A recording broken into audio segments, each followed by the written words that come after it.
Fala Capoeira! Olá, nós somos Fala Capoeira. Estamos aqui hoje com o Mestre Adelmo, de Origens do Brasil. Bom dia. Mestre Adelmo, obrigado pela oportunidade de entrevistá-lo, contar um pouco de sua história. Prazer é meu. E nesse programa de hoje nós teremos algumas peculiaridades, que como descrever o Mestre Adelmo, porque vou começar fazendo uma brincadeira, escritor, compositor, trabalha com literatura, fotógrafo, entre tantas e tantas coisas. Como descrever o Mestre Adelmo, Eu acho super interessante.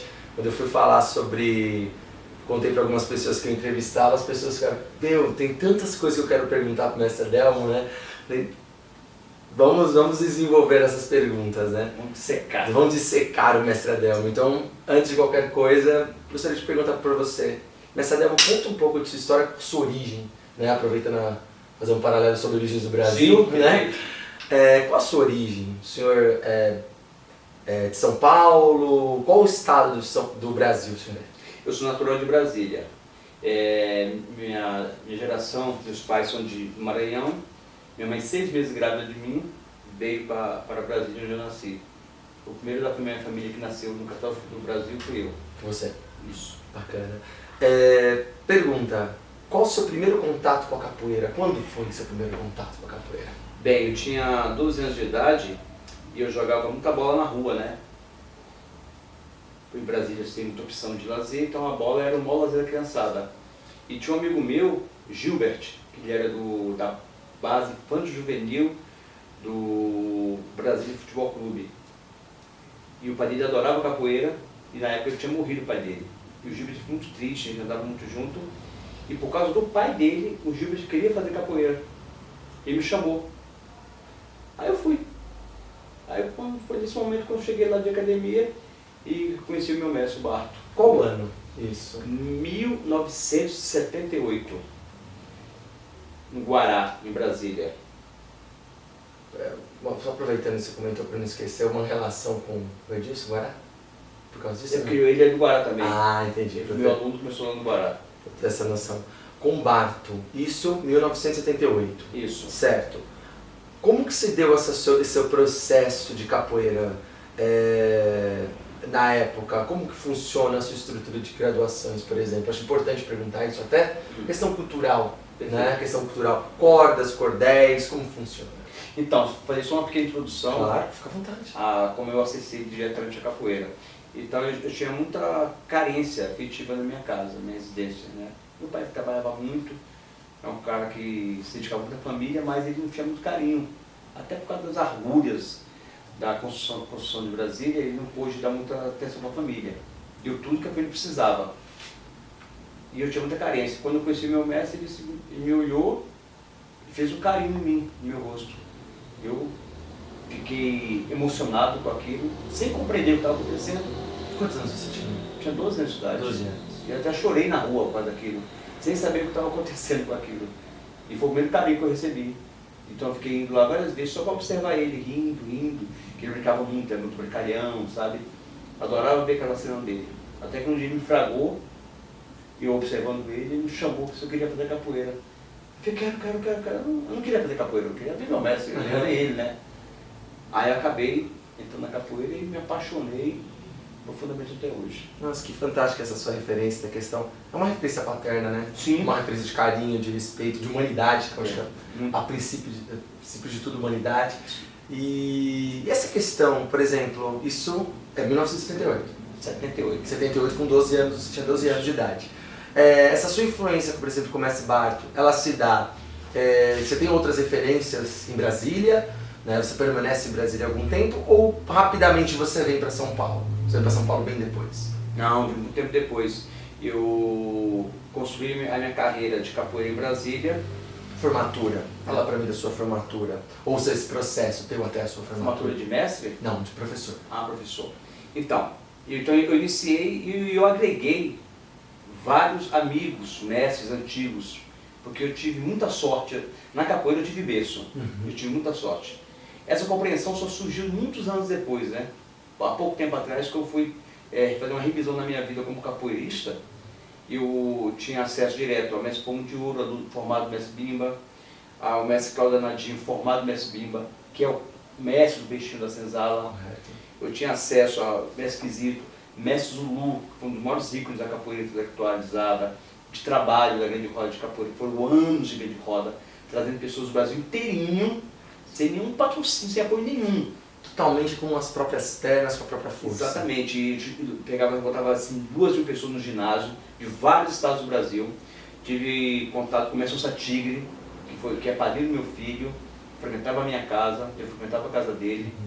Então, quer dizer, a minha cabeça foi feita por esse povo, que eram os intelectuais alunos do mestre Bimba, que vieram para Brasília como funcionários públicos, como professores, e eu tive acesso direto a eles.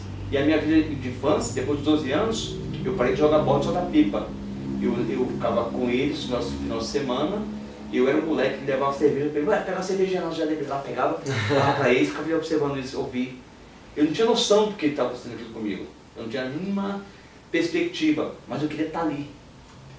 Tanto é que o primeiro sentimento que eu tive na capoeira, que na época me incomodou muito, porque era muito pesado para mim aquele sentimento, e era muito real, de que a capoeira era minha responsabilidade.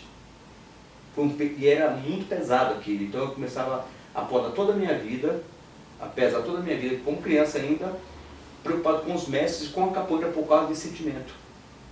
Fantástico, essa frase, a capoeira é a minha responsabilidade. Até hoje. E essa sequência sua, então você começa a ter essa construção de pensamento, ou melhor, você entra na capoeira sem ter essa noção da amplitude, da grandeza que a própria capoeira Sim, nenhuma. E quando que se dá esses choques, né?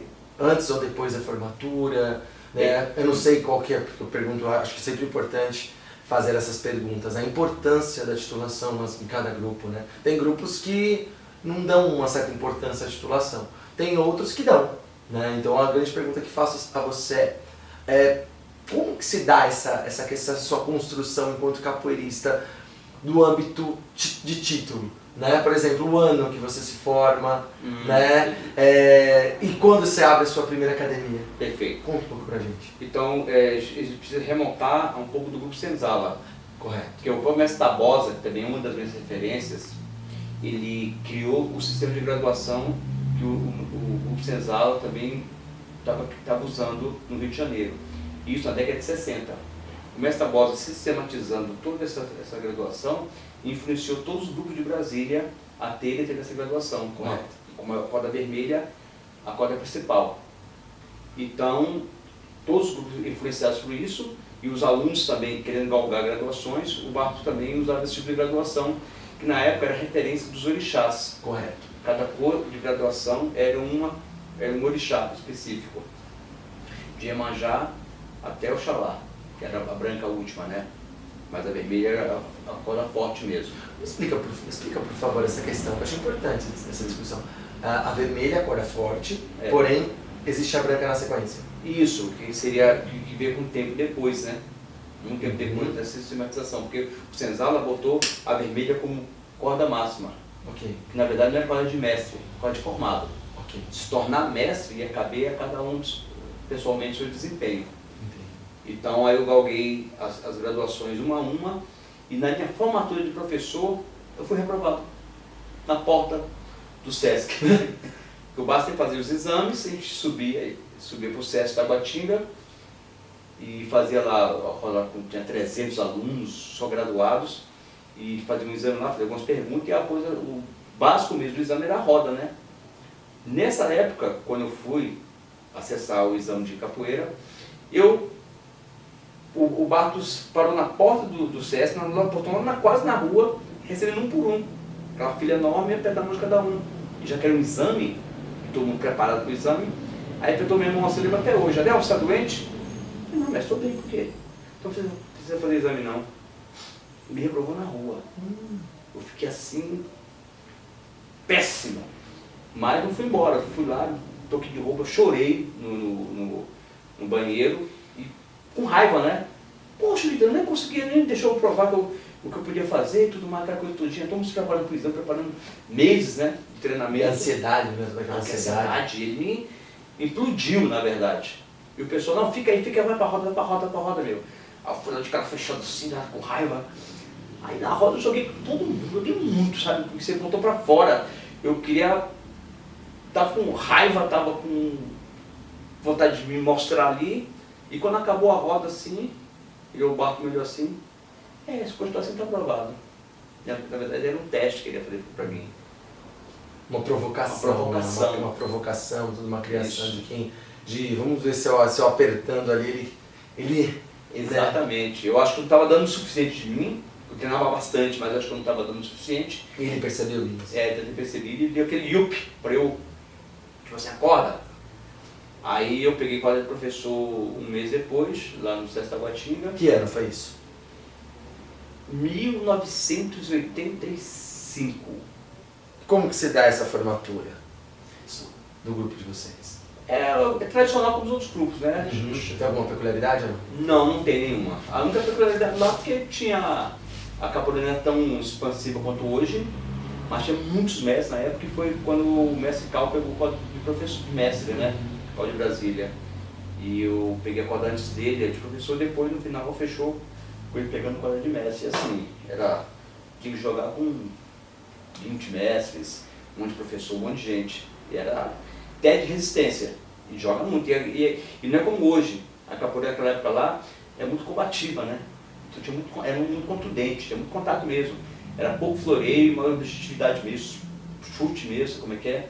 Esse tipo de coisa. A luta da capoeira mesmo. A luta em si, com a essência. Tanto é porque todo mundo treinava a sequência do mestre Bimba. Então a influência do mestre Bimba no Rio de Janeiro e em Brasília, e no Brasil inteiro na verdade, era muito forte. Porque foi nessa época que a capoeira Angola deu uma baixada. O mestre João Pequeno estava afastado, João Grande também estava afastado, Moraes Cobreiro estava no Rio de Janeiro, tentando se reestruturar. Então a capoeira Angola estava meio abastada, mais tranquila. E a capoeira regional deu aquele yup. E a luta foi muito forte, ainda mais porque existem influências do karatê, do judô, outras lutas que queriam competir com a capoeira. Então o capoeirista tem que ser lutador mesmo. E os batizados eram cercados de... Não era violência. Violência pega onde cheio, na verdade. Perfeito, ótima análise. Era muita contundência, era luta mesmo. Então você tinha que se virar. E eu tinha 55 quilos, pequeno, magro, e tinha que aguentar a pancadaria geral ali. Eu acho importante citar uma situação como essa, a questão da transformação. Né? Transformação é a mudança, a dinâmica da capoeira enquanto ramificação de luta, né, nesse período, né, enquanto uma questão que tem muitas vezes de diferença, a efetividade de umas outras formas. Né? Não que isso não era vista enquanto cultura, não é isso. Não. Né?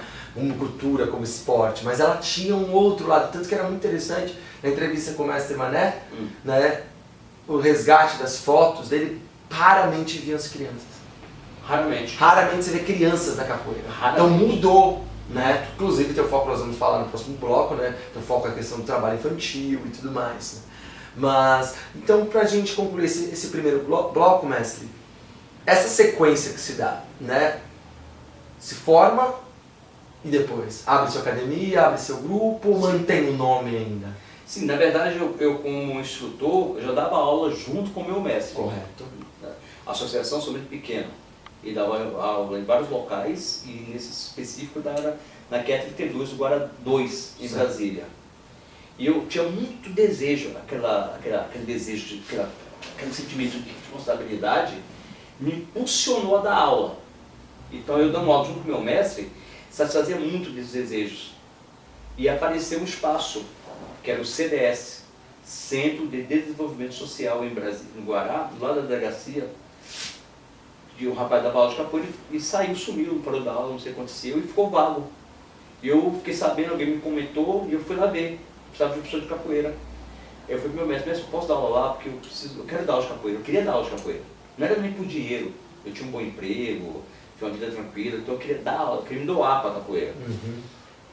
Aí ele falou, tudo bem, fica à vontade, só que você tem que montar um nome de um grupo para você. Porque ninguém, não é como hoje. O cara for um aluno, o aluno vai seguir seu símbolo, né? Sua camiseta, não, lá cada um seguia a sua.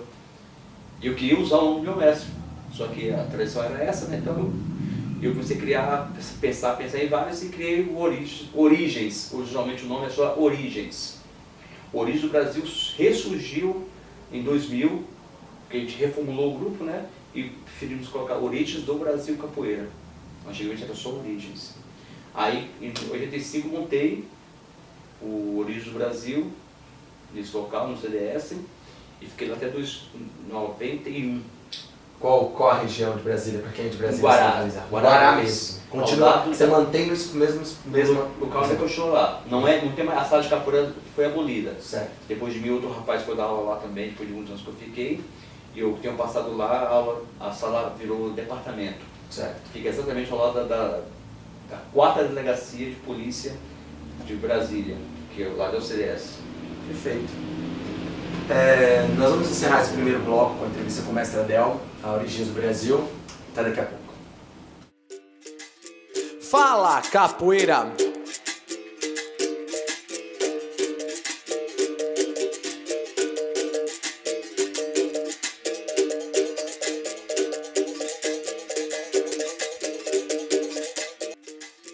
Fala, capoeira!